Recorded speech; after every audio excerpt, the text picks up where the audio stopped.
Hello friends, myself Advocate Deepika. So today we will discuss about essentials of a valid offer under Indian Contract Act 1872. So पिछली videos में मैंने offer के बारे में discuss किया है, कॉन्ट्रैक्ट के बारे में डिस्कस किया है, सो आप मेरी पिछली वीडियोस देख सकते हैं.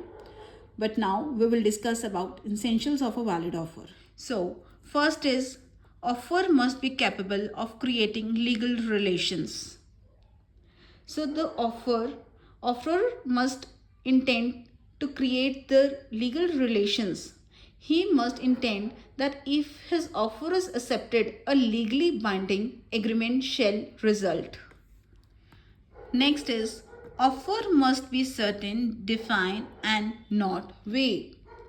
No contract can come into existence if the terms of the offer are vague.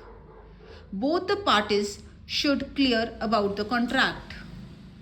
Next is offer must be communicated to the offeree. There can be no offer by a person to himself. It must always be communicated to the offeree.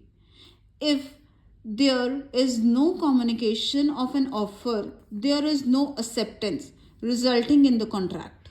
Next is offer must be made with a view to obtaining the assent of the other party. An offer must be distinguished from mere expression of intention. Next is an offer may be conditional. An offer can be made subject to a condition. In that case, can be accepted only subject to that condition. A conditional offer lapses when the condition is not accepted.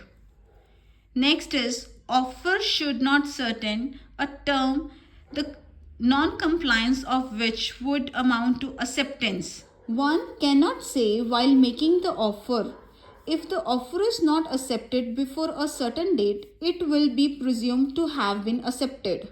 There is one example of this. A writes to B, I offer to sell my house for rupees 40 lakh. If I do not receive a reply by Monday next, I shall assume that you have accepted the offer.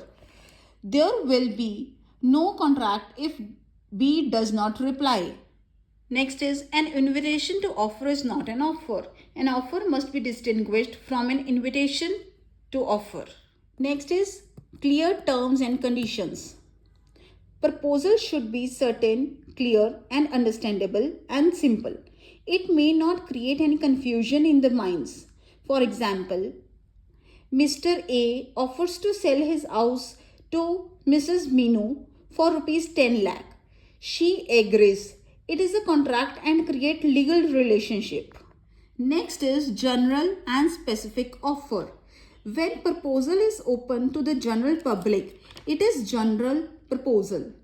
On the other hand, when it is made to the specific person, it is called specific offer. In case of general proposal, contract is made which person who accepts the offer. And the last is lapse of an offer. An offer lapse if either offerer or offeree dies before acceptance, or if it is not accepted within the specific time, or a reasonable time if not time is specified.